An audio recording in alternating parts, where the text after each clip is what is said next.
سابق army chief general Qamar Javed Bajwa اپنی retirement کے بعد corps commander Rawalpindi lieutenant general Sahir Shamshad Mirza کو نیا آرمی چیف بنوانا چاہتے تھے اور اس حوالے سے انہوں نے نواز شریف کو پیغام بھی بھیجا تھا، لیکن حکومت نے سابق وزیر اعظم کے مشورے سے جنرل عاصم منیر احمد کو بہتر امیدوار سمجھتے ہوئے نیا آرمی چیف بنانے کا فیصلہ کیا۔ یاد رہے کہ ساحر شمشاد کو جنرل باجوہ کے علاوہ عمران اور لیفٹیننٹ جنرل فیض حمید کے بھی قریب خیال کیا جاتا تھا اور اسی لیے ان لوگوں کی جانب سے آخری لمحے تک ساحر شمشاد مرزا کو نیا آرمی چیف بنانے کی کوششیں جاری رہیں۔ فیض حمید کا خیال تھا کہ اگر ساحر شمشاد آرمی چیف بن جائیں گے تو وہ انہیں دوبارہ DGISI بھی لگا سکتے ہیں، تاہم ان کی بدقسمتی کہ حکومت نے عاصم منیر کو آرمی چیف بنا دیا اور فیض کو وقت سے پہلے استعفیٰ دے کر گھر جانا پڑا۔ حکومتی حلقوں کا کہنا ہے کہ جنرل قمر باجوہ نے ایک اور توسیع کے لیے بھرپور کوشش کی، لیکن جب حکومت نے ایسا کرنے سے صاف انکار کر دیا تو انہوں نے ساحر شمشاد مرزا کو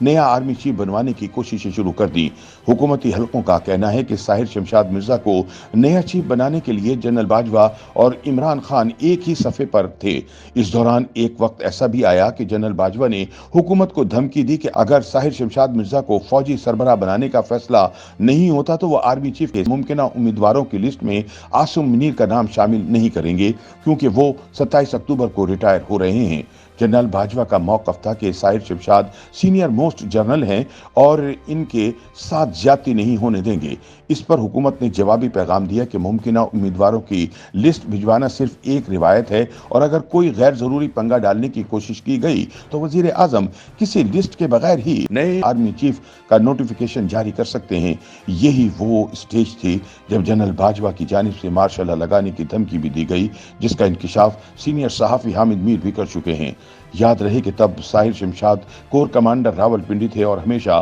مارشل لا لگانے کے لیے استعمال ہونے والا بریگیڈ 111 بھی ان کی کمانڈ میں تھا۔ بعد ازاں دونوں جانب کے لوگوں نے مل جل کر GHQ اور حکومت کے درمیان پیچ اپ کروایا اور درمیانی راستہ نکالتے ہوئے یہ فیصلہ ہوا کہ لیفٹیننٹ جنرل ساحر شمشاد کو جنرل ندیم رضا کی جگہ نیا chairman joint chief of staff بنایا جائے گا،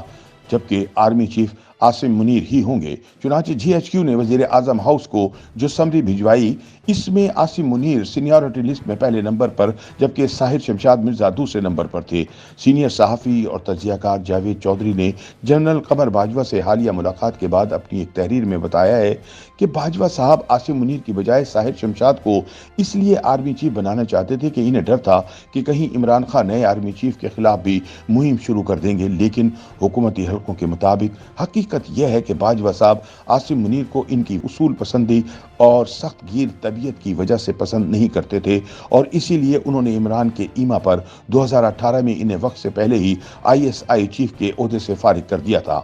حکومتی حلقے کہتے ہیں کہ جنرل باجوہ اپنی جگہ اپنے دست راست کور کمانڈر راولپنڈی ساحر شمشاد کو آرمی چیف بنوانا چاہتے تھے تاکہ ریٹائرمنٹ کے بعد وہ ان کے مفادات کا تحفظ کر سکیں۔ جاوید چودھری بھی تصدیق کرتے ہیں کہ حکومت جنرل فیض حمید کو اور PTI جنرل عاصم منیر کو آرمی چیف بنتے ہوئے نہیں دیکھنا چاہتی تھی، تاہم ان کا دعویٰ ہے کہ باجوہ صاحب عاصم منیر کو پسند کرتے تھے اور سمجھتے تھے کہ ان کے ساتھ 2018 میں زیادتی ہوئی جب انہیں ISI چیف کے عہدے سے ہٹایا گیا، لیکن اس کے ساتھ ان کا یہ بھی خیال تھا کہ اگر عاصم آرمی چیف بن جاتے ہیں تو عمران کی نفرت اگلی قیادت تک سفر کر جائے گی۔ ان کا خیال تھا کہ عاصم منیر کو chairman joint chiefs of staff committee بنا دیا جائے اور جنرل ساحر مرزا کو آرمی چیف بنایا جائے۔ لیگی رہنما ملک احمد جنرل باجوہ کا یہ پیغام لے کر نواز شریف کے پاس لندن گئے تو انہوں نے جواب دیا کہ آپ ناموں کی سمری بھجوا دیں، نئے چیف کا فیصلہ وزیر اعظم کریں گے۔ تاہم اس دوران شاہد خاقان عباسی بھی